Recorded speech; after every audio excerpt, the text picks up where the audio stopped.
जय हिंद। आज हम इतिहास की सबसे बड़ी घटना जो कि पूरे देश को हिला दिया था उस घटना के बारे में जानेंगे। ठीक है।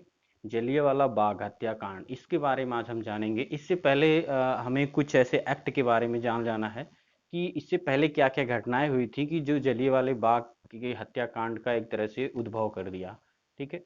तो इससे पहले हम जानेंगे कि क्या इसके पीछे क्या क्या घटनाएं होती, क्योंकि अगर आपको कोई चीज पढ़ना है, ठीक है, तो उससे आगे पीछे दोनों की चीजें, अगर उसके पहले की चीजें आप पढ़ेंगे तो बड़ी आसानी से आपको उस घटना के बारे में आपको अच्छे से जानकारी हो जाएगी। ठीक है। इससे पहले अगर आप सभी लोग हमारे चैनल पे नए हैं तो हमारे चैनल को सब्सक्राइब कीजिएगा और बेल आइकन दबा लीजिएगा। ठीक है। तो देखिए, आज हम जानेंगे रॉलेट एक्ट क्या था। ठीक है। तो रॉलेट एक्ट का जो एक तरह से गठन हुआ था वो हुआ था 19 मार्च 1919 को। इसको सर सिडनी रॉलेट भी बोलते थे। इसको सर सिडनी रॉलेट भी बोलते थे। ये कई सारे जैसे बड़े बड़े एग्जाम होते हैं वहाँ पे भी ये एक्ट पूछा जाता है। ठीक है। इसको बोलते हैं अनरांचियल रिवोल्यूशनरी क्राइम एक्ट 1999। ठीक है। इस एक्ट को बोलते हैं। ठीक है। तो इस एक्ट में आखिर था क्या जो कि लोग इस एक्ट का विरोध करने लगे। ठीक है।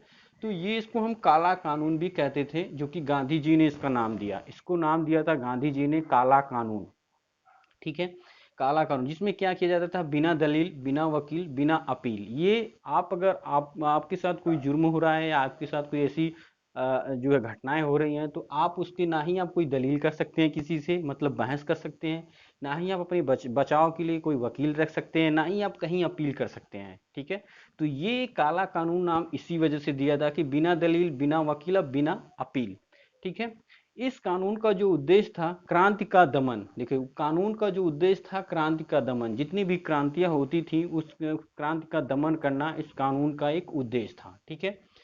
अब रॉलेट एक्ट में क्या क्या चीजें हुई थी एक एक करके हम जानेंगे। देखिए, रॉलेट सत्याग्रह 1999 गांधी जी ने लाए थे। ठीक है।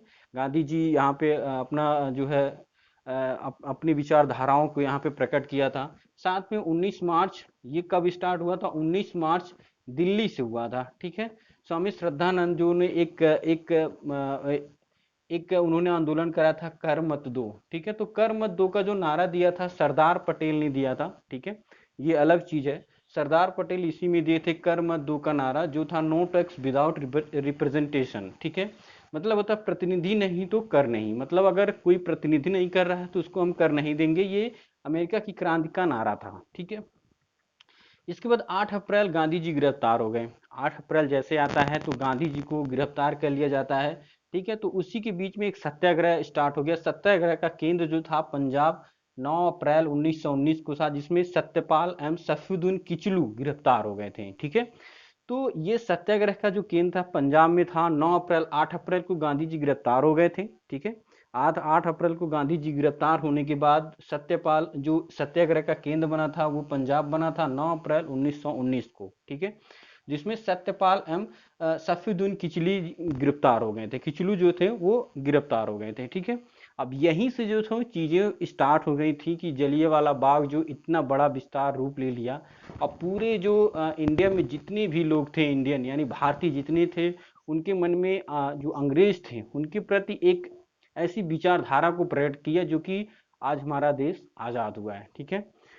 तो इसके बाद क्या हुआ आप देख सकते हैं कि इसके बाद जलियांवाला बाग 13 अप्रैल 1919 बैसाखी का दिन था। 13 अप्रैल 1919 अमृतसर में जलियांवाला बाग एक जगह है, वहां पे कुछ जो है भारतीय थे वो इकट्ठा हुए इसका विरोध करने के लिए। जो विरोध चल रहा था वो शांतिपूर्ण चल रहा था, यानी शांतिपूर्ण आंदोलन चल रहा था। कोई भी वहां पे ऐसी कोई घटनाएं नहीं थी, ठीक है, जिससे आपको कोई भी समस्या होती थी।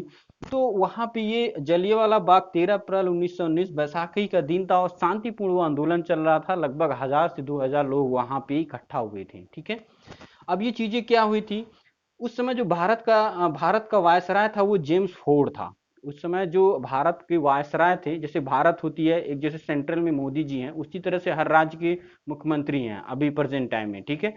तो जब उस समय था तो वहां का जो भारत का जो मेन वायसराय थे वो थे जेम्स फोर्ड। पंजाब का जो लेफ्टिनेंट गवर्नर था वो ओ डायर था, जिसने आदेश दिया था कि भैया इस विद्रोह को आप लोग शांत कराइए। ठीक है। जो ये आंदोलन चल रहा था उस आंदोलन को हमें शांत कराना था।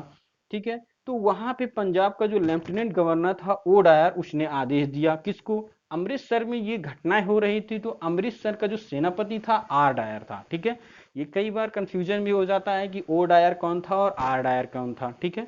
तो जो पंजाब का लेफ्टिनेंट गवर्नर था, अगर आप प्रेजेंट टाइम में बात करेंगे तो पंजाब के जो मुख्यमंत्री थे वो अगर किसी डिस्ट्रिक्ट में कोई घटना हो रही तो जब भी डीएम होते हैं, ठीक है। तो उसी तरह से पंजाब के जो लेफ्टिनेंट गवर्नर थे ओ डायर, जिन्होंने आदेश दिया था किसको, अमृतसर का जो सेनापति था आर डायर को, उसने आदेश दिया। आदेश देने के बाद जो जो गोलियां चलाई गई थी, पहले उनको बोला गया था कि आप लोग जो है शांत विद्रोह को या आंदोलन को शांत कीजिए, लेकिन उसने डायरेक्ट जो है गोलियों का आदेश दे दिया, कि फायर का आदेश दे दिया था। जो उन जो आंदोलनकारी थे जिन पे गोलियां चलाई गई थी, जो रेजिमेंट ने चलाया था वो गोरखा रेजिमेंट था, ठीक है। गोरखा रेजिमेंट ने गोलियां चलाई थी, ठीक है। तो कई सारी गोरखा रेजिमेंट ने उन पे गोलियां चलाई थी और लगभग 1000 से 2000 लोगों ने वहां पे अपनी जानें गंवा दी थी, जिसमें कई सारी ऐसे वहां पे ऐसे स्थल बने हैं जो कि इसके बारे में जानते हैं, ठीक है। तो ये घटनाएं हुई, बाद में कई सारी कमेटियों का गठन हुआ, ठीक है। कमेटियों का गठन होने के बाद उसमें कई सारी ऐसी चीजें आई जो कि अपना अपना मतभेद बनाया, और जिसमें तो था ओ डायर जो था आर डायर, इसको क्या किया कि कमेटी गठन की गई। तो कमेटी गठन करने के बाद इसको जो है निर्दोष जाहिर कर दिया गया कि भैया ये तो किसी ने इसको आदेश दिया था जिसकी वजह से इन्होंने गोलियां चलाई। तो कई सारी चीजें हुई थी वहां उस समय, ठीक है।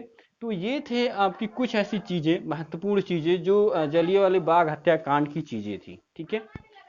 तो अभी आपको क्या करना है, ये इंपॉर्टेंट चीज है और एग्जाम में कई बार इस चीज के बारे में पूछता है कि ये घटनाएं कब हुई थी, रौलट एक्ट कब आया था, और ये बड़े बड़े एग्जाम में भी पूछा जाता है, ठीक है।